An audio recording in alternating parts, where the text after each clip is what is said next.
So yun guys, for today's video, paano naman tayong magtanggal ng secondary cowling ng Click 125B3. So ayan, may dalawa yang bolt dyan. Tanggalin muna natin. Gagamit lang kayo ng Phillips screw.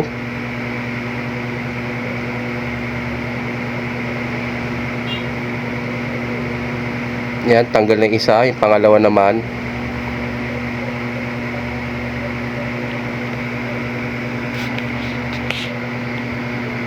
Yan, okay na yung dalawang bolt.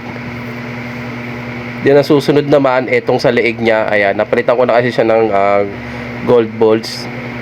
Yan, kaya gagamitin niya dyan T-range na number 8. So ayan, tanggalin na natin. Pag hindi pa siya napapalitan ng gold bolts, Phillips screw lang din ang gamit niyan. Yan, nasa leeg na yan.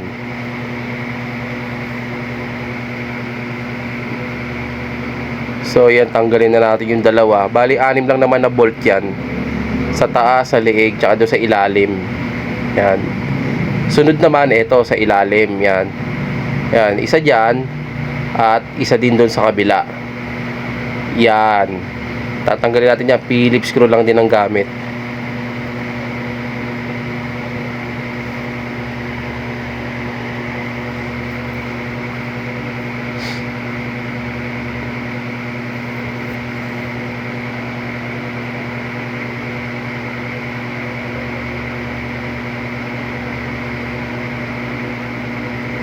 So yun, natanggal na. Bali 6 na screw lang talaga lahat. So ngayon, paano maghugot niyan?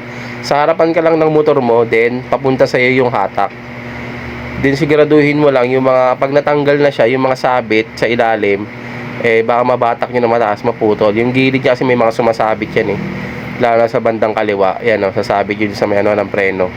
Ibaba nyo lang siya para makahinga yung cowling. Then mahugot nyo na paharap. So ganun lang kadali. Yan Yun, gano'n na siya kataling tanggalin.